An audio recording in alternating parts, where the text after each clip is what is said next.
Is your desire Lord? உங்க வாஞ்சை என்ன கேட்டா நீதான் அப்படின்னு. ஏன்னா அவருடைய முழு ஆசையும், அவருடைய முழு அன்பும், அவருடைய முழு விருப்பமும் அப்படியே உருவமா நீங்க தான் உட்கார்ந்திருக்கீங்க. ஆமென். Every one of you is God's desire. Every one of you is God's love. அவருடைய அன்பு அவ்வளவா இருக்கிறபடினால அவர் பார்த்தாரு, நான் இவங்களை எப்படி புரிய வைப்பேன்? How will I make them understand that I love them this much?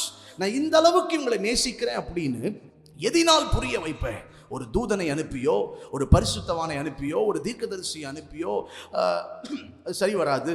ஆகவே அவருடைய அன்பை வெளிப்படுத்துவதற்காக தேவன் இயேசுவை, தம்முடைய ஒரே குமாரனை, நம்ம அப்படி சிம்பிளா படிக்கிற மாதிரி படிக்கிறோம். ஆனால் நீங்கள் கொஞ்சம் யோசித்து பார்த்தீங்கன்னா, நித்தியமாய் பிதாவோடு கூட வாழ்ந்தவர், ஒரு இமை பொழுதும் அவரை விட்டு பிரியாம அந்த ட்ரையூன் ஃபேமிலியில ஒன்றோடு ஒன்றாய் வாழ்ந்தவர், அதையெல்லாம் விட்டுட்டு மனுஷனாக சரீரத்தில் வந்து வாழ்ந்து, he has never experienced flesh, he has never tasted flesh, ஆனால் இதை எல்லாவற்றையும் அவர் சகித்து வாழ்ந்து சந்தோஷமா இந்த பூமியில வந்து வாழ்ந்து சிலுவையில் ரத்தம் சிந்தி மரித்து உயிரோடு எழுந்ததுக்கு காரணம் அவர் நம் மீது வைத்த அன்பு. ஆமென். that love. அதனால தான் யோவான் சொல்றாரு, அவர் அன்பாகவே இருக்கிறார்.